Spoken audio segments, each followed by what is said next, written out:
Woo! Duke survives against Siena. Holy crap. There were points in this game where I was just thinking to myself, like, is this actually happening? Like, am I dreaming? Siena gave him a game, man.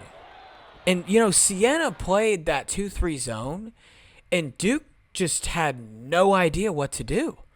On the defensive end, Duke played pretty well. Siena was 25 of 65 shooting. They had more turnovers as a team, and then assist. Ultimately, Duke was just rattled. The stage was just too bright. They had tons of open threes because a lot of the time Siena was playing a 2-3 zone. That frees up those two wings, and Duke just kept clanking them. There were shades of Purdue and Fairleigh Dickinson from years ago in this game when they would just double team Zach Edey and hope that they missed their open threes, and they got what they wished for. Well, Siena wanted to make sure Duke didn't beat them inside. They wanted to make every basket that they earned in the paint really hard, and they did that. Cam Boozer wasn't too efficient today because the 2-3 zone is really good at combating the attack and kick style, because once you beat a guy, you got two more guys waiting there, and that's who Duke is. That's who they were with Cooper Flagg. That's who they are with Cameron Boozer. But there is one positive to take away from this for Duke. There's one positive. Caleb Foster getting hurt created a lot of questions for them at the point guard position. Caden Boozer stepped up. If Caden Boozer doesn't step up like that, Duke's season is over. They're sent packing.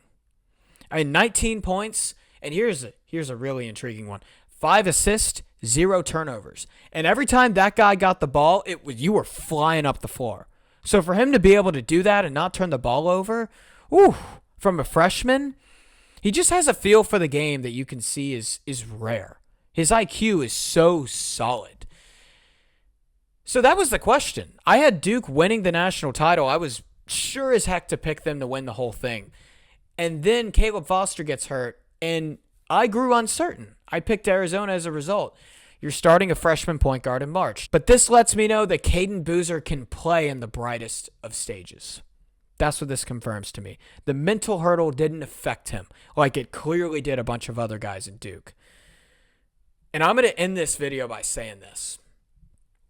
Duke better show up ready against TCU. If they show up expecting a cakewalk like they did against Siena and they're just not mentally prepared, they're going to lose this game. TCU, folks, was 2 points away from beating Michigan.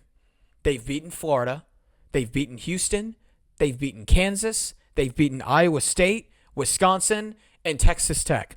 I just listed you 3 top 10 teams, and all of those teams are top 5 seeded. They've beaten all of them. So TCU is undoubtedly capable of beating Duke.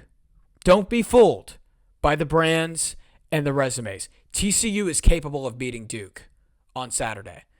And if Duke comes out flat, they may be able to get away with it against Siena, but against a gritty, athletic defensive team like TCU, they're not going to be able to get away with that.